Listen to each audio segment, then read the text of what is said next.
Recruitment की सबसे basic और कॉमन प्रॉब्लम है कैंडिडेट्स बैकआउट। यस, कुछ भी कर ले कैंडिडेट्स लास्ट मोमेंट पे बैकआउट करने से नहीं छोड़ते, मतलब ड्रॉप आउट कर लेते हैं। ऑफर लेटर दे नहीं दे, ऑफर लेटर दे दिया, सारी चीज कंफर्म हो चुकी है, हमें लग रहा है बस अब तो ये हमारा कैंडिडेट पक्का है, लेकिन क्या हुआ, कैंडिडेट ने बैकआउट कर दिया। क्या कुछ ऐसे साइन है जिसको हम समझ जाएं कि ये कैंडिडेट बैकआउट करने वाला है या फ्यूचर में जरूर करेगा? अगर ऐसा ही सोच रहे हैं तो सही आए हैं, क्योंकि आज हम साथ में मिलकर ऐसे कुछ 5 साइन डिस्कस कर लेंगे। Hello everyone, this is Sugandha and you watching ready to get update and welcome back to my channel. और रिक्रूटमेंट में इतनी सारी चीजें देखने के बाद सोर्सिंग, स्क्रीनिंग, नेगोशिएशन और कोल्ड कॉलिंग, कॉलिंग स्क्रिप्ट्स, कितना कुछ हम देख चुके हैं रिक्रूटर की प्लेलिस्ट में, एचआर रिक्रूटर की प्लेलिस्ट से, और लगता है बस अब रिक्रूटमेंट हो जाएगा। लेकिन लास्ट मोमेंट पे आए, ऑफर लेटर की स्टेटस पे हैं हम, अब ऑफर लेटर इशू करने वाले हैं, इंटरव्यू वगैरह सब कुछ हो चुका है। क्या हुआ, पता चलता है जी कैंडिडेट ने बैकआउट कर लिया। ऑफर लेटर से पहले हमें पता चल जाता तो यार ऑफर लेटर इशू ही ना करते, सोच लेते कि हाँ ये कैंडिडेट हायर नहीं हुआ है और लग जाते दूसरे प्रोसेस में।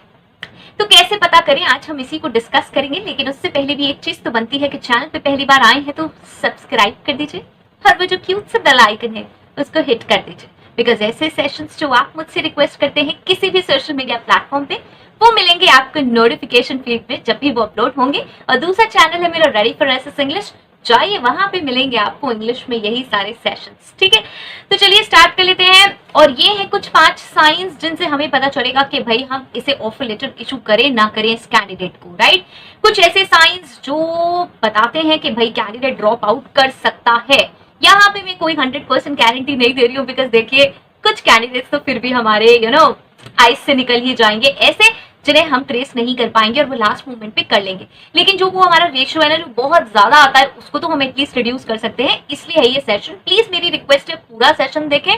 मेरे सेशंस लॉन्ग हो जाते हैं, आप लोग कहते हैं, लेकिन सारी टिप्स एंड ट्रिक्स मैं शेयर करती हूँ इसीलिए हो जाते हैं। तो मेरी रिक्वेस्ट है कि पूरा सेशन जरूर देखें। तो चलिए, ये है 5 साइंस ऑफ ड्रॉपिंग आउट, जिससे हम देख सकते हैं कि हमें ऑफर लेटर इन्हें इशू नहीं करना चाहिए, पहले से हमें और ज्यादा सावधानी बरतनी चाहिए। तो सबसे पहला आता है स्किपिंग। क्या स्किप कर रहे हैं? सब कुछ, एवरीथिंग, प्रोसेस स्किप कर रहे हैं, कॉल्स स्किप कर रहे हैं, इंटरव्यू, स्किल टेस्ट। यस, हमने कॉल करी, बहुत ही कैजुअल बिहेवियर है, कॉल वापस से नहीं आ रही है, हमें टाल रहे हैं, तब करेंगे, आज करेंगे, कल करेंगे, बताएंगे।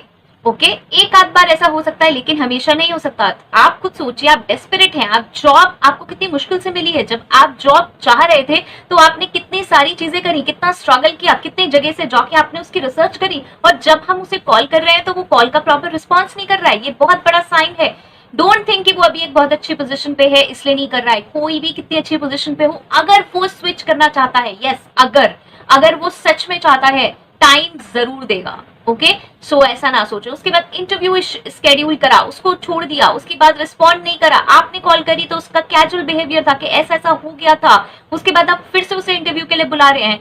Don't do this, right. उसका खुद से आना चाहिए रिस्पॉन्स। अगर उसने इंटरव्यू स्किप किया है तो उसे खुद से कॉल करनी चाहिए। मेरे करियर में ऐसा बहुत बार हुआ है जहां पे मैंने ऐसा सोचा कि नहीं यार, शायद ये कैंडिडेट सही बोल रहा होगा, ऐसे ऐसे मिस हो गया होगा, कुछ प्रॉब्लम आ गई होगी और मुझे ही कॉल लगा लेना चाहिए। और मैंने उसे कॉल करी, फॉलो अप किया, और उसके बाद दोबारा मैंने स्केड्यूल कराया इंटरव्यू, और मुझे ऐसा लगा कि वो ज्वाइन करेगा। बहुत सारा हमने प्रोसेस भी कराया, नहीं, बट स्टिल उसने प्रोसेस नहीं करा, उसने ज्वाइन नहीं करा। और बाद में यही पता चला कि वो इंटरेस्टेड नहीं था, वो बस ऑफर चेक कर रहा था कि यहाँ पे कितना ऑफर मिलता है और वो अपनी कंपनी में उसे नेगोशिएट कर सके, राइट। सो ये साइंस होते हैं कुछ, ये बिल्कुल प्रैक्टिकल है इसलिए मैं ये शेयर कर रही हूँ। ऐसे ही मैंने बोला प्रोसेस और स्किल टेस्ट, बहुत बार ऐसा हो सकता है कि हमने कोई स्किल टेस्ट कराए हुए हैं, आपने स्किल टेस्ट दिया, जैसे कि मेरे साथ हुआ है। हमारे यहाँ मैनुअल होता था टेस्ट, मतलब जब कैंडिडेट आता था तो कुछ एक हमारा फॉर्मेट था जो हम फिल कराते थे। तो क्या हुआ कि हमने वो दिया और वो सारे कैंडिडेट्स को दिया और पता चला कि जी वो रूम से ही बाहर हो गया है कैंडिडेट, फिर आया नहीं। कॉल उसने पिक करी तो कह रहा है कि मैम मैं ना एक्चुअली जहाँ जॉब करता हूँ वहां से कॉल आ गई थी, तो जो भी था उसने स्किल टेस्ट देखा, या तो वो स्किल टेस्ट क्वालिफाई नहीं कर सकता था और उसके बाद फिर खैर वो कैंडिडेट कभी टर्न अप नहीं हुआ, राइट। तो ये चीजें आप ध्यान रखें, बिल्कुल प्रैक्टिकल है। कॉल्स स्किप कर रहा है, प्रोसेस कर रहा है, स्किल टेस्ट वगैरह कर रहा है, इंटरव्यू कर रहा है, ये बहुत ही बेसिक प्रोसेस है इंटरव्यूज के, सिलेक्शन के एंड ज्वाइनिंग के। अगर आप यही मिस कर रहे हो, एवरीबडी सेल्स के टाइम नहीं है, आजकल किसी के पास टाइम नहीं है, लेकिन जो इंपॉर्टेंट चीज के लिए आप स्ट्रगल कर रहे हैं, जो जॉब के लिए आप स्ट्रगल कर रहे हैं, उसके लिए तो आपके पास टाइम होगा ना। और अगर वो कैंडिडेट टाइम नहीं दे रहा है, that means he is not interested, right. So इसलिए इसका ध्यान जरूर रखें। सेकेंड इज रेलोकेशन, और हो सकता है आप इससे इत्तेफाक ना रखें, आप कहें कि नहीं मैम ऐसा नहीं है, लोग तो रेलोकेट करते हैं। यस, लोग बिल्कुल रेलोकेट करते हैं, लेकिन यहाँ पे भी कुछ साइंस है कि कैंडिडेट रेलोकेट नहीं करेगा। सबसे पहले वही वाली चीज कि अगर वो बहुत समय से अपने होम टाउन में है, उसको 10-15 साल अपने होम टाउन में ही हो गए हैं और वो बहुत कंफर्टेबल जॉब में कहीं काम कर रहा है, और उसके पास कोई ऐसा रीजन नहीं है कि उसको अपनी फैमिली शिफ्ट करनी है कहीं। अगर उसे फैमिली शिफ्ट करने वाला रीजन है तो वो अकेला निकल के नहीं आएगा। ध्यान रखिएगा, फोकस करिएगा, बहुत अच्छे से बात करने की कोशिश करेगा। मैं कोई रिजिड बात नहीं कह रही हूँ, लेकिन ये बहुत ज्यादा देखा गया है कि कैंडिडेट नहीं निकल के आ पाता। अगर उसकी हैबिट हो चुकी है अपनी फैमिली के साथ रहने की एक प्लेस पे उसके होम टाउन में, और उसका काम चल रहा है, तो वो अपने आप को खाली अकेला रेलोकेट नहीं करेगा, और फैमिली के साथ रेलोकेशन इतना इजी नहीं होता, राइट। सो बिल्कुल जरूर दोबारा तिबारा अच्छे से पूछ लें, उसके बाद ही ऐसे कैंडिडेट पे प्रोसीड करें। Don't force. अगर वो बहुत समय से होम टाउन में है तो उसे बिल्कुल भी फोर्स ना करें, बिकॉज वो हाँ शायद कह दे, शायद आपसे एक ऑफर लेने के लिए वो हाँ कह दे, और उसके बाद वो ऑफर अपनी कंपनी में शो कर दे और उसे वहां पे हाइक मिल जाए कि देखो मैं तो छोड़ के जा रहा हूँ, मुझे तो यहाँ 10-15 साल हो गए हैं और अब मुझे बाहर ये वाला अपॉर्चुनिटी मिल रही है, तो आप बताओ, राइट। तो वो अपनी सैलरी इंक्रीज करवा सकता है 5-10 हजार, वो बहुत ही नॉर्मल है, फाइन। सो ये देख ले कि अगर वो अपने होम टाउन में बहुत समय से काम कर रहा है, वो मूव नहीं उसने आज तक किया, और उसकी प्रॉपर फैमिली है जहां पे वो रहता है, तो वो रेलोकेट इतनी आसानी से नहीं करेगा। फाइन, प्रॉपर आपको पूछना पड़ेगा कि आप कैसे रेलोकेट करोगे। सेम वे अगर आपने पूछा, वो कहता है कि हाँ भाई मैं कर सकता हूँ रेलोकेट, तो आपको प्रॉपर रीजन पूछना है एंड प्रॉपर वे पूछना है कि वो कैसे रेलोकेट करेगा, कहाँ रहेगा।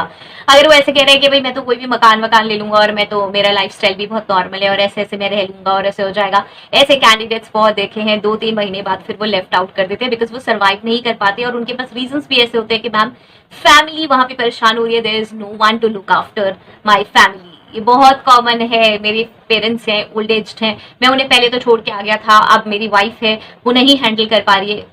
देखिए, डोंट थिंक कि मैं ये किस तरीके के रीजंस बता रही हूँ, ये कैंडिडेट से ही रीजंस आते हैं, और ये नॉर्मल भी हैं, ये जनरल भी हैं। बहुत बार कैंडिडेट को पता नहीं चलता कि उसको लगता है कि यार मैं रेलोकेट कर लूंगा, लेकिन ये सारी सिचुएशंस क्योंकि वो इतने समय से अपने फैमिली के साथ रह रहा होता है, तो वो बहुत सारी रिस्पॉन्सिबिलिटी खुद से ले रहा होता है, और वो इतना ईजी नहीं होता कि एकदम से वो चला जाए कहीं रेलोकेट कर और वो घर सारा मैनेज होता रहे, राइट। सो इस चीज का जरूर ध्यान रखें। इनफैक्ट मेरे पास भी जब कॉल्स आती है एचआर की, तो वो मुझसे जरूर रेलोकेशन के बारे में पूछते हैं, और बहुत बार रेलोकेशन के ऊपर डिस्कशन हुआ है कि आप कर सकते हैं नहीं कर सकते, और इतने में से अगर होम टाउन में है तो क्यों है, नहीं है तो क्यों है, नहीं है, राइट। सो प्लीज जरूर करें, ये क्वेश्चंस बहुत जरूरी है। थर्ड, ज्वाइनिंग डेट, बहुत ही बड़ा ट्रिगर पॉइंट है। आप पूछ रहे हैं आप कब ज्वाइन कर लेंगे, it depends on several factors. अगर वो ये बोलता है यस, आपने पूछा आप कब तक ज्वाइन कर सकते हैं, it will depend on what. अरे अगर आप ज्वाइनिंग, अगर आप किसी कंपनी में हैं तो आपके पास एक नोटिस पीरियड का सर्टेन टाइम होगा। अगर आप सिलेक्ट हो गए तो आप बताएंगे कि हाँ भाई मेरे पास 30 डेज, 60 डेज, 90 डेज का नोटिस पीरियड है। अगर मैं सिलेक्ट हो गया तो उसके बाद इतना पीरियड मुझे सर्व करना होगा और फिर मैं आपको ज्वाइन कर लूंगा। ये एक डिफाइंड आंसर है, राइट। ऑब्वियसली उसने अभी नहीं रिजाइन किया होगा। सेकंड केस में अगर उसने रिजाइन ऑलरेडी किया हुआ है तो उसके जितने दिन बचे होंगे वो उतना बता देगा कि हाँ भाई नोटिस पीरियड मेरा इतने दिन में खत्म हो जाएगा, 20-30 दिन में, और उसके बाद मैं आपको ज्वाइन कर सकता हूँ। अगर वो फ्रेशर है तो कोई प्रॉब्लम ही नहीं है। अगर वो जॉबलेस है तो भी कोई प्रॉब्लम नहीं है उसे डेट बताने में कि हाँ, वो कहेगा कि हाँ जी व्हेनेवर यू वांट। इस तरीके के आपके पास डिफाइंड आंसर होने जरूरी है। ये मैं नहीं कह रही हूँ कि हाँ वो ये हमारी हामी भरता रहे कि जब आप कहेंगे, नहीं, ये नहीं। अगर वो वर्किंग है तो उसके पास एक डिफाइंड आंसर होगा कि हाँ भाई कब वो कर सकता है। अगर वो वर्किंग नहीं है तो उसके पास वैसा आंसर होगा कि हाँ आप जब बताएंगे मैं तब ज्वाइन कर सकता हूँ, या फिर अगर उसकी कोई फैमिली रिस्पॉन्सिबिलिटीज है तो वो बता देगा कि भाई इतने में कर सकता हूँ। तो ज्वाइनिंग डेट उसके पास एक प्रॉपर होनी चाहिए, नियर अबाउट वो बताने वाला होना चाहिए, अप्रॉक्स। अगर वो ये कह रहा है कि इट विल डिपेंड, अभी आई कांट से एनीथिंग, इस तरीके का कुछ आंसर है ना, तो यार वो टाल रहा है, वो बस देख रहा है कि भाई चलो मार्केट कैसा है। ये बहुत कॉमन है आज के टाइम में। आप सोच रहे होंगे मैं बार बार ये वाली बात कहती हूँ कि मार्केट देख रहे हैं, ये बहुत कॉमन है, कैंडिडेट्स बहुत करते हैं, मार्केट देखते हैं। जब उनके पास जॉब की कॉल आती है ना, स्पेशली अच्छी कंपनी से आती है, अच्छे एचआर पूरे होते हैं, कम्युनिकेशन अच्छा होता है, तो उन्हें लगता है यार एक बार देखूं अच्छी कंपनी से कॉल आई है, क्या पैकेज ऑफर कर रहे हैं, फाइन। और यही चीज वो फिर अपनी कंपनी में नेगोशिएट कर सकते हैं। मेरी कंपनी में बहुत सारे एम्प्लॉयज इस तरीके से नेगोशिएट करने आते थे, तो इसलिए मैं ये बात कह सकती हूँ कि बहुत कॉमन है। Fourth is current job profile. Current job profile हमारी कंपनी से बहुत अच्छा है। यस, अब इसमें ये ना कहें हम अपनी कंपनी को अंडर एस्टिमेट कर रहे हैं, बिल्कुल भी अंडर एस्टिमेट नहीं कर रहे हैं, हम बिल्कुल राइट एस्टिमेट कर रहे हैं। कंपनी देखिए, उसका ब्रांड देखिए, उसकी सिचुएशंस कंडीशंस जो वो आज काम कर रहा है वो हमारी कंपनी से कहीं अच्छी हैं और वो उसको भी समझ में आ रही है, फिर वो हमारी कंपनी के पास क्यों आना चाह रहा है? What is the problem? Right? Job profile कैसा है, वर्क लोकेशन कैसी है, सैलरी, कंपेंसेशन, बेनिफिट्स कैसे हैं, हमसे अच्छे हैं, क्यों ज्वाइन करेगा हमें? ऐसे ही टाल रहा है। देख लेते हैं कितनी सैलरी दे रहे हैं, कैसे बात करते हैं, क्या मांग रहे हैं, क्या चल रहा है। राइट? सो ये भी एक बहुत बड़ा ट्रिगर पॉइंट है। फिफ्थ, और ये है मेरा favourite, and that is no questions. कुछ भी नहीं पूछ रहा है वो देखा क्लास में कहा जाता था कि जो बच्चा कुछ भी नहीं पूछ रहा है उसने तो कुछ पढ़ा ही नहीं है। सिंपल, क्योंकि ऐसा हो ही नहीं सकता कि कोई टीचर कोई सब्जेक्ट पढ़ाए और उसके बाद उसे कोई प्रॉब्लम ही ना आए। प्रॉब्लम नहीं आने का मतलब ही ये है कि आपने कुछ भी नहीं पढ़ा है, और यही रीजन है यहाँ पर भी कि आप बिल्कुल इंटरेस्टेड ही नहीं है। आपने कंपनी के बारे में कुछ रिसर्च नहीं करी, प्रोफाइल के बारे में रिसर्च नहीं करी, आपके पास कोई क्वेश्चन ही नहीं है। यस, आपके पास कॉल आई, हाँ आपने सुन लिया और चलो यार थोड़ा सा टालते रहते हैं, देखते रहते हैं क्या हो रहा है। राइट? सो अगर वो क्वेश्चंस कुछ भी नहीं पूछ रहा है तो ये एक बहुत बड़ा ट्रिगर पॉइंट है, ध्यान रखें। नाउ ये पांचों फैक्टर्स फॉल करते वक्त आपको ध्यान रखने हैं। जब आप इंटरव्यू ले रहे हैं तब ध्यान रखते हैं, स्क्रीनिंग कर रहे हैं तब भी ध्यान रखने हैं। यस, स्क्रीनिंग के समय ऐसे कैंडिडेट्स आप फिल्टर कर सकते हैं जो हम अक्सर नहीं करते। हमें क्या रहता है, क्योंकि हमें दिखाना होता है कि यार बहुत सारे लोगों को हमने कॉल करी, बहुत सारे लोगों को हमने इंटरव्यू में बुलाया, ओके, और उसके बाद इंटरव्यू के बाद हमने बहुत सारे लोग शॉर्टलिस्ट भी कर लिए, और अब हमारा ये हर एक पोजीशन के लिए हमारे पास कुछ होल्ड में भी कैंडिडेट है और कुछ फिक्स्ड कैंडिडेट भी है। राइट? हमें ये बहुत सारा कुछ शो करना होता है। शो एक्चुअली एचआरस में, रिक्रूटमेंट में ये शो वाला काम बहुत ज्यादा है, क्योंकि बहुत ज्यादा एक्सपेक्ट किया जाता है, बहुत सारी कॉल्स हों, बहुत सारे कैंडिडेट्स आए जो आए, तब पता चलता है कि हाँ भैया आप बहुत काम कर रहे हो। तो ये जो शो वाला है ना, ये बहुत ही कम लिमिटेड पॉइंट तक चलता है, तभी सबकी क्वेरीज ये आती हैं कि कैंडिडेट्स टर्न अप नहीं हुए, कैंडिडेट्स ने बैकआउट कर लिया। क्यों कर लिया? बिकॉज जो ये वाले साइन थे हमने इग्नोर कर दिए हर स्टेज पे। राइट? सो ये जो मैंने साइंस बताए हैं ये आप सब स्टेजेस पे देख सकते हैं। ऑफर लेटर इशू करने से पहले तो जरूर देखना है, लेकिन कब देख पाएंगे? जब आपने ये चीजें नोटिस करी होंगी। अगर आपने स्क्रीनिंग की कॉल में ये सारी चीजें नोटिस ही नहीं करी है, वो कैसे बात कर रहा था, उसने कुछ भी नहीं पूछा और ये सब, तो फिर कब कैसे एनालिसिस निकालेंगे? राइट? सो मेरी तरफ से थे ये 5 पॉइंट्स, आई होप सो आपके लिए हेल्पफुल होंगे। कैंडिडेट्स का बैकआउट कैसे रिड्यूस करें यार, ये बहुत बड़ी टेंशन रहती है। लास्ट सेशन में हमने ये तो देखा था, ऐसे कुछ 5 साइंस जो हमें हेल्प कर सकते हैं ये बताने में कि भाई ये कैंडिडेट बैकआउट कर सकता है, तो ऑफर लेटर इशू करें या ना करें। आई होप सो आपने वो सेशन देखा होगा, लेकिन आज हम बात करेंगे कि उसे रिड्यूस कैसे करें। यस, कैंडिडेट्स का बैकआउट कैसे रिड्यूस करें। क्या ऐसी कुछ चीजें हैं जो हमारे हाथ में है, जिन्हें हम इम्प्लीमेंट करें, अपने अंदर कुछ चेंजेस करें और हमारा जो बैकआउट है वो रिड्यूस हो जाए। और आज हम डिस्कस करने वाले हैं, क्या डिस्कस करने वाले हैं, how to reduce candidates backing out, जो कि बहुत बड़ा प्रॉब्लम भी है। यस, कैंडिडेट्स बहुत जल्दी बैकआउट करते हैं और हमने कुछ 5 साइंस भी देख लिए थे, लेकिन अब उसे रिड्यूस कैसे करें। तो सबसे पहले चलते हैं सबसे पहला पॉइंट, और वो है इफेक्टिव कम्युनिकेशन। अब आप कहेंगे हर चीज आप कम्युनिकेशन के बारे आसपास ही बताती हैं। यस, तो कम्युनिकेशन एक बहुत इंपॉर्टेंट चीज है, और हम कैसे कर सकते हैं? कॉल्स, मैसेजेस, ईमेल्स, बहुत सारे तरीके हैं। कोई न्यू इवेंट है, हमारा कैंडिडेट है जो हमें लग रहा है ये बिल्कुल शॉर्टलिस्ट है और बिल्कुल तैयार है, ऑफर लेटर हम दे चुके हैं, अब वो बैकआउट कर सकता है, लेकिन हमने क्या करा, हमारे कुछ इवेंट होने वाले हैं, कुछ सेमिनार्स, कुछ कॉन्फ्रेंसेस हैं, उसको मेल भेज दी, मैसेज भेज दिया, अभी वो ज्वाइन नहीं हुआ है, अभी वो करेगा ज्वाइन 1-2 महीने बाद, लेकिन हमने क्या करा, उसे एक इन्विटेशन भेज दिया। हो सकता है उसका माइंड ये बन रहा हो, यार ये कंपनी तो मुझे कुछ समझ नहीं आ रही, ऐसा तो कुछ अच्छा सा है नहीं, लेकिन वो सारी चीजें देख के जो आप उससे 1-2 महीने में वो कम्युनिकेशन करेंगे, बहुत ही अच्छा इफेक्टिव, छोटी से छोटी चीजें, ऑब्वियसली कॉन्फिडेंशियल चीजें से स्टार्ट नहीं करेंगे शेयर करना, ऐसी चीजें जो ऑलरेडी पब्लिक है, राइट, जो आपको पब्लिक करनी होंगी, वो उसको भी एक मैसेज डालिए, जैसे कि उसको देखे, वो देखे कि क्या हो रहा है इस कंपनी में, देख के अट्रैक्ट हो कि यार कुछ तो बात है, देखो अभी मैंने ज्वाइन भी नहीं करा है और कितनी अच्छी तरीके से मेरे से कम्युनिकेशन किया जा रहा है। यस, दूसरा एक हैबिट डालिए अपने कम्युनिकेशन में, रिवर्ट की, जरूर लिखिए waiting for response. Yes, waiting for humble response, waiting for कोई किसी भी तरीके का रिस्पॉन्स, राइट, इस तरीके की कोई लाइन जरूर डालें और hope so it will be helpful for you, इस तरीके से जरूर लिखें, बिकॉज वो अट्रैक्ट होगा इन चीजों को देख के जब आप पर्सनलाइज करेंगे, क्योंकि वो एक मैसेज होगा, वो एक मैसेज तो ऐसा होगा कि उसे लगेगा यार ये तो अपने इनविटेशन को प्रमोट कर रहे हैं, सिर्फ अपने इवेंट को प्रमोट कर रहे हैं, राइट, मुझे इनवाइट करके, मुझे इनविटेशन सेंड करके, ये तो अपने इवेंट को प्रमोट कर रहे हैं, तो प्रमोशंस का बात है। लेकिन जब आप नीचे लिखेंगे ना कि वेटिंग फॉर योर रिस्पॉन्स या hope it will be helpful for you, या इस तरीके की कोई भी लाइन ऐड करेंगे ना, तो एक पर्सनल इफेक्ट आएगा। यस, कंपनी के थ्रू एक कनेक्शन, कंपनी से एक कनेक्शन बिल्ड होगा उस कैंडिडेट का, राइट। सो इफेक्टिव कम्युनिकेशन बहुत जरूरी है। Second is reason for change. ये मैंने 5 साइंस में भी बताया था और यहाँ भी जरूर कहूंगी, रीजन फॉर चेंज बहुत जरूरी है। लॉजिकल रीजन होना चाहिए, क्यों चेंज कर रहा है। ऐसा ही नहीं उठ के एक दिन सपना आया और हाँ मुझे चेंज करना है, मैम अब तो मुझे ना 3 साल हो गए तो मुझे चेंज करना है। अरे 3 साल हो गए, चेंज करना है तो मेरी ही कंपनी में क्यों आ रहे हो भैया, ये तो बताइए, राइट। लॉजिकल रीजन मुझे चाहिए चेंज का। ऐसे ही नहीं कि हाँ बस मैं ग्रोथ देख रहा हूँ, ये देख रहा हूँ, वो देख रहा हूँ। मेरे कंपनी से क्या अटैचमेंट है, मेरी कंपनी के बारे में आपने क्या स्टडी करी। आपका क्या यही काम है कि डेली उठे और 10-15 जॉब्स अप्लाई कर दी, या 2-4-5 जॉब्स देखें, अरे मेरे पास कुछ सजेशन आ रहे हैं नौकरी पे, इस पे उस पे, मेरी मेल पे सजेशन आए, चलो यार अप्लाई कर देते हैं, देखते हैं क्या होता है, राइट। ये वाला अप्रोच है। या फिर आपने मेरी कंपनी को रिसर्च किया है और मेरी कंपनी में इंटरेस्टेड है। ध्यान रखिएगा, लॉजिकल रीजन बहुत जरूरी है। अदरवाइज अगर इसी तरीके के कॉमन रीजंस होंगे ना तो फिर नहीं काम चलेगा, राइट। उसके बाद आता है हमारा थर्ड, और वो है माइंड क्वेश्चनर। यस, कुछ ऐसे क्वेश्चंस ड्राफ्ट करने जरूरी है, उससे पूछने जरूरी है, इस तरह से बात करनी जरूरी है कि वो कंफर्टेबल हो जाए और हमसे रियल रीजन डिस्कस करे, रियल बातें करे।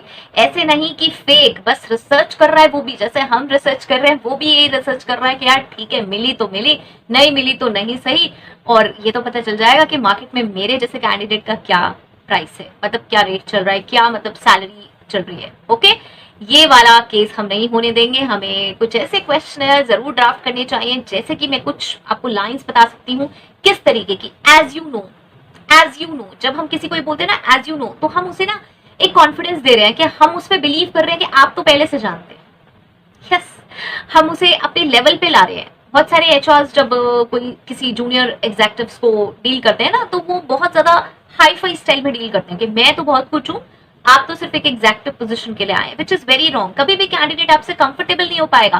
बिल्कुल उसके लेवल पे आके बात कीजिए, उसके लेवल से इंटरव्यू लीजिए, उसके से ही बात कीजिए। जब तक आप बिल्कुल उसके शूज में स्टेप इन होके बात नहीं करेंगे, आपको रियल बातें कभी नहीं पता चलेंगी। बहुत सारे एचआर मुझे मैसेज करते हैं कि मैम समझ ही नहीं आ रहा है, मैंने तो ये एचआर मैनेजर की पोजीशन होल्ड कर ली है, अब कैसे हैंडल करूं। एम्प्लॉइज ऐसे बात करते हैं, ये ऐसे बात करते हैं, वो ऐसे बात करते हैं। पहली बात तो आप अपने आप को थोड़ा सा हम्बल कीजिए। ये सोचना छोड़िए कि आप एक मैनेजरियल पोजीशन पे, क्योंकि एचआर एक ऐसा एकमात्र प्रोफाइल है जिसमें आपको जो हमारा सामने कैंडिडेट है, जो हमारा एम्प्लॉय है, उसके लेवल पे आके काम करना पड़ेगा, चाहे वो कोई लेवल हो, चाहे वो सीनियर लेवल हो, चाहे वो जूनियर लेवल हो, क्योंकि आप एम्प्लॉय हैंडलिंग कर रहे हैं, आप कोई मशीन हैंडलिंग नहीं कर रहे हैं। मैं कई बार इस बात को कह चुकी हूँ, और यही रीजन है कि एचआर्स को बहुत ज्यादा एटीट्यूड रूड में कहा जाता है, बिकॉज हमें ऐसा लगता है यार हम ही सब कुछ कर रहे हैं, विच इज वेरी रॉन्ग। हम एक एम्प्लॉय हैं और हमारा काम हैंडलिंग ही है। ओके, सो ध्यान रखें। मैं बार बार इस बात को बहुत ज्यादा कहती हूँ और कई बार बहुत दूर भी निकल जाती हूँ उसे कहते कहते। तो वापस आ जाते हैं। As you know that companies are, आप इस तरीके से यूज कर सकते हैं। As you know that employees, और as you know that people are changing jobs frequently, as you know that layoffs are happening. इस तरीके से अगर आप पूछेंगे ना, जो रियल मार्केट स्टेटस है वो उससे बोलेंगे कि as you know people are changing frequently. I think मैंने अभी दोबारा भी बोल दिया है। तो इस तरीके की लाइंस जब हम बोलते हैं ना, तो उससे लगता है यार ये तो मुझसे बिल्कुल ऐसे बात कर रहे हैं कि जैसे हम यूज टू हैं काफी। जब आप ऐसे यूज टू होके बात करेंगे ना, कैंडिडेट अपनी बातें रखेंगे, मेरे साथ हुआ है और मैं ऐसे ही बात करती हूँ, कैंडिडेट ऐसे ही बात रखते हैं। अगर आप ये सोचेंगे कि मैं तो बहुत बड़ा और मैं तो एक कंपनी हूँ, तो कंपनी तो बहुत ही बड़ी है, हम उस लेवल से बात करेंगे, तो एम्प्लॉयज का भी हानि रखेंगे, आपके कैंडिडेट्स जो है वो ड्रॉप होते रहेंगे, और ये जो गैप है ना, ये हम कभी फिल नहीं कर पाएंगे। ऑल्दो मैं बार बार कहती हूँ, ये जो ड्रॉप होने वाला सीन है ये हमेशा रहेगा, कुछ परसेंट हमेशा रहेगा, बस हम इसे रिड्यूस कर सकते हैं। हम रिड्यूस की ही बात कर रहे हैं। ओके, फोर्थ आ जाता है ask about approvals and notice period. सबसे पहली चीज, नोटिस पीरियड के बारे में जरूर पूछें, कितना नोटिस पीरियड है। ऐसा नहीं होता कि अनडिफाइंड है, पता नहीं है, या फिर 30 डेज का है, मैं उसे नेगोशिएट करा लूंगा, 20 दिन का, 10 दिन का। ये बहुत बार होता है, वो कहते हैं 30 दिन का, मेरा नोटिस पीरियड ना 30 दिन का बचा है। कैंडिडेट्स क्या कहेंगे, 30 दिन का बचा हुआ है, मैम आप ना और दे दो मुझे ऑफर लेटर आप मुझे इशू कर दो, मैं ना इसको 20 दिन करा लूंगा, या मैं ना इसको 10 दिन और कम करा लूंगा, या मैं 10 दिन का ही करा लूंगा, तो मैं इस दिन आपको ज्वाइन कर लूंगा। वो नहीं होता पॉसिबल, नहीं। बहुत ही कम केसेस में होता है कि कंपनी से वो नेगोशिएट कर पाए अपना नोटिस पीरियड, नहीं होता वो। और वो फिर क्या कहेगा कैंडिडेट, उसका सिर्फ एक ये पर्पस है कि आप उसको ऑफर लेटर दे दें, उसमें एक बहुत अच्छी सी सैलरी लिख के दे दें, वो जाके अपनी कंपनी के पास कि भाई मैं तो देखो छोड़ के जा रहा हूँ, ठीक है, मुझे ये ऑफर मिल गया है, अब आप बताइए क्या करना है। नोटिस पीरियड तो वो नेगोशिएट नहीं करेगा ऐसे केस में। वो क्या नेगोशिएट करेगा, वो करेगा अपना पैकेज और अपनी सैलरी, यस, कंपेंसेशन या उसे जो भी चाहिए, अपनी पोजीशन, अपना प्रमोशन, राइट। सो इसलिए डिफाइंड होना चाहिए। अगर वो कह रहा है 30 डेज तो टेक इट 30 डेज ओनली। आप फोर्स ना करें कि आप नोटिस पीरियड को नेगोशिएट करवाएं, क्योंकि ये पॉसिबल नहीं होता, ठीक है। उसके बाद नेक्स्ट, इसी के साथ मैंने 2 पॉइंट्स इंक्लूड करें क्योंकि बहुत सारे पॉइंट्स हो जाते हैं, तो मैंने साथ में कर दिए। वो है अप्रूवल्स। अब किस तरीके के अप्रूवल्स की बात हो रही है भैया, घर में तो पूछ लो, फैमिली से तो पूछ लो। स्पेशली 2 केसेस की मैं बात करती हूँ, एक फ्रेशर और दूसरे मैरिड फीमेल्स, यस। ये बहुत ही कॉमन है। फ्रेशर्स अक्सर ज्वाइन कर लेते हैं, फिर उसके बाद कहते हैं कि यार मैम मेरे ना पेरेंट्स अलाउ नहीं कर रहे हैं। यस, बहुत कॉमन है। मैम मैंने सोचा तो था, लेकिन ना मेरे पेरेंट्स ना अलाउ नहीं कर रहे कि मैं इतनी दूर जाऊँ। यस, मैं दिल्ली में हूँ, बैंगलोर में नहीं जा सकती, राइट, मैं मुंबई नहीं जा सकती हूँ, they are not allowing me. Fine. So ये जरूर पूछे कि भैया पहले तो आप अप्रूवल ही ले लीजिए, उसके बाद ये बात करिए, जिससे कि एटलीस्ट वो ये पॉइंट कोट ना करे आपसे बाद में। उसके बाद सेकंड मैंने बोला मैरिड फीमेल्स, यस, ये बहुत ही कॉमन केस है। यूज करती हैं बहुत सारी फीमेल्स, किसी की बहुत सारी की प्रॉब्लम्स भी होती हैं। मैं ये नहीं कह रही हूँ कि सब यूज ही करती हैं ये वाला प्ली कि मैम हस्बैंड अलाउ नहीं कर रहे हैं, मैम फैमिली अलाउ नहीं कर रही है, मैम चिल्ड्रन की टेक केयर करनी है, अब नहीं अलाउ हो रहा है। मतलब आप ये 2 महीने से उस प्रोसेस में हो इंटरव्यू कि आपको सारी कहानी पता है, आपकी कौन सी जॉब लोकेशन होगी, क्या टाइमिंग्स होंगे, सब कुछ। अचानक से आप कैसे कह सकते हो कि भाई ये अब कोई अलाउ नहीं कर रहा है। ये तो सिचुएशन आपको पहले दिन से पता थी ना। आप एक मैरिड हैं, आपके चिल्ड्रन हैं, या आपका चाइल्ड है, या फिर अगर आप चिल्ड्रन नहीं भी हैं तो भी आपकी फैमिली रिस्पॉन्सिबिलिटीज हैं, इन लॉज हैं, आपके हस्बैंड है, तो वो सारी कंडीशन तो एज इट इज पहले से थी ना। तो वो अब कैसे दिक्कत कर रही है, वो 1-2 महीने बाद आपको कैसे पता चली, जब आपका सब कुछ फाइनल कर दिया हमने, सारे प्रोसेस में आ गए, और फिर अब आप मुझे हमें ये बता रहे हैं। ऑल दो बहुत सारे लोगों के साथ प्रॉब्लम हो भी सकती है जेन्युइनली, लेकिन ये एक ट्रिगर पॉइंट है, इसलिए मैंने आपको बताया कि प्लीज जरूर एश्योर कर लें कि ये सारी सिचुएशंस नहीं है। And please you can ask how you will manage your children, because ये चिल्ड्रन वाला केस आता ही आता है प्रॉब्लम। यस, फिर वो लेट आना मॉर्निंग, फिर इवनिंग जल्दी निकलना, या फिर हाफ डेज, या ये कि आप 3 डेज कर दो, 3 डेज वर्क फ्रॉम होम कर दो, 4 डेज कर दो, इस तरीके की चीजें बहुत कॉमन आती हैं फीमेल मैरिड फीमेल्स के केस में। तो इट्स बेटर कि हम पहले पूछ लें। ओके, मीन्स देखिए, डिस्कस करना गलत नहीं है, पहले से डिस्कस करना, पहले से पता होना गलत नहीं है। बाद में वो एक्सेप्ट करती है नहीं करती है, हम एक्सेप्ट करते हैं नहीं करते हैं, ये तो अलग चीज है, लेकिन हम पहले से ये एक ट्रिगर पॉइंट है तो हम इसे देख सकते हैं। ओके, 5th है लास्ट, और ये बहुत ज्यादा इंपॉर्टेंट पॉइंट है, इसको ध्यान से सुनिएगा, और बहुत सारे लोग जो करियर स्विच करना चाहते हैं उनके लिए भी हेल्पफुल है। Profile linkers. जो करंट प्रोफाइल है ना, उसकी क्वालिफिकेशन से कोई लिंक नहीं है। जो करंट प्रोफाइल में वो आ रहा है ना, उसका उसके इंटरेस्ट से कोई लिंक नहीं है। जिस करंट प्रोफाइल में वो आ रहा है उसका उसके पास्ट एक्सपीरियंस से कोई लिंक नहीं है। अब आप कहेंगे मैम आप तो करियर स्विच में हमेशा ये बात बोलती हैं कि आप करियर स्विच कर सकते हैं, मतलब अगर आप किसी एक करियर में बहुत साल से हैं और दूसरे करियर में जाना चाहते हैं, जैसा कि अक्सर आप लोग मुझसे पूछते हैं कि भाई हम इस प्रोफाइल में है तो मैम एचआर में आना चाहते हैं, एचआर में तो कहीं और जाना चाहते हैं, तो आप तो कहते हैं कि अपॉर्चुनिटी मिल जाएगी, फिर क्या दिक्कत है। अब यहाँ मैंने आपको 3 चीजें बताई हैं, आपको क्या चीजें लिंक करनी है। पहले तो उसकी एजुकेशन लिंक करनी है, एजुकेशन से कोई रिलेशन नहीं है, चलो नहीं है, ये ट्रिगर पॉइंट तो है। फिर एक्सपीरियंस से कोई लिंक नहीं है, ठीक है, ट्रिगर पॉइंट है। लास्ट सबसे इंपॉर्टेंट, इंटरेस्ट से कोई लिंक नहीं है, मुझे इंटरेस्ट भी नहीं है उस प्रोफाइल में, मुझे एचआर के बारे में कुछ पता ही नहीं है। जिस प्रोफाइल के लिए मेरे पास कैंडिडेट आ रहा है, मतलब अगर वो किसी और से चेंज होकर एचआर में आना चाह रहा है तो उसको एचआर के बारे में कुछ अता पता ही नहीं है, इसका मतलब उससे इंटरेस्ट नहीं है ना। उसने या तो किसी से सुना या किसी को देखा और उसको लगा कि हाँ भाई अब ये वाली जॉब नहीं तो ये कर लूं, ऐसा कैंडिडेट पता नहीं आपको ज्वाइन करेगा या नहीं करेगा। यस, इसलिए जब कोई करियर स्विच कर रहा है तो बहुत इंपॉर्टेंट है ये देखना कि उसको आज करंट इंटरेस्ट है और उसको इस प्रोफाइल के बारे में कितनी नॉलेज है। बहुत अच्छे से नॉलेज होनी जरूरी है, क्योंकि अगर वो किसी एक्सपीरियंस पे आ रहा है, यानी कि उसने 5-10 साल या 7-8 साल किसी और प्रोफाइल में काम किया है, बहुत सारे लोग ऐसा करते हैं, टीचिंग में है या किसी में भी है, और उसने उसमें काम किया हुआ है किसी और प्रोफाइल में, तो अब वो अगर आपके पास आ रहा है तो वो इंटर्नशिप तो नहीं करेगा, आप उसे कोई थोड़ा सा तो एक्सपीरियंस प्रोफाइल देंगे, थोड़ा सा तो ऐसा प्रोफाइल देंगे, चाहे आप एंट्री लेवल भी देंगे एचआर में, तो वहां पे भी ऐसा तो होगा कि खुद से कुछ तो करना शुरू करेगा ना। आपने उसे ट्रेनिंग दे दी, कुछ तो करेगा। अब अगर उसे एचआर के बारे में कुछ भी नहीं पता तो वो कैसे काम करेगा? आप उसे एग्जैक्टली वो ग्रेजुएट पास आउट की तरह तो ट्रीट नहीं कर पाएंगे ना, किसी 10+ ईयर्स वाले बंदे को, जिसको ऑलरेडी 10+ ईयर्स का एक्सपीरियंस है लेकिन किसी और का, राइट? तो आपको ये देखना जरूरी है कि कम से कम उसे आज हमारे प्रोफाइल के बारे में तो नॉलेज हो। ये 3 चीजें बहुत इंपॉर्टेंट है, एजुकेशन से रिलेशन नहीं है, एक्सपीरियंस से रिलेशन नहीं है हमारे इस करंट प्रोफाइल का जो हमने उसे ऑफर किया है, और थर्ड इंटरेस्ट, बहुत ज्यादा इंपॉर्टेंट। इंटरेस्ट है ही नहीं, पता ही नहीं है उस चीज के बारे में, कुछ भी रिसर्च करके नहीं आया, और फिर आप कह रहे कि हाँ हाँ ठीक है मैम मैं तो कर लूंगा और मुझे इंटरेस्ट है, उसने सामने से बोल दिया, लेकिन इंटरेस्ट कैसे पता चलेगा? उसके बारे में कुछ तो समझ के आओगे, कुछ भी समझ के नहीं आया, बस फॉर ग्रांटेड चले आए। ऐसा कैंडिडेट आपको बहुत ज्यादा प्रॉब्लम करेगा। ऑफर लेटर या तो ले लेगा तो नहीं आएगा, या फिर ऑफर लेटर भी लेने नहीं आएगा, राइट? और आप उसे लिस्टिंग में ऐड करते रहेंगे, ठीक है? सो ध्यान रखें ये 5 पॉइंट्स, आई होप सो ये बेनिफिशियल होंगे। बेनिफिशियल है मुझे जरूर बताएं। नेक्स्ट वीडियो तक के लिए all the very best, stay happy, stay safe, thanks for watching, bye bye.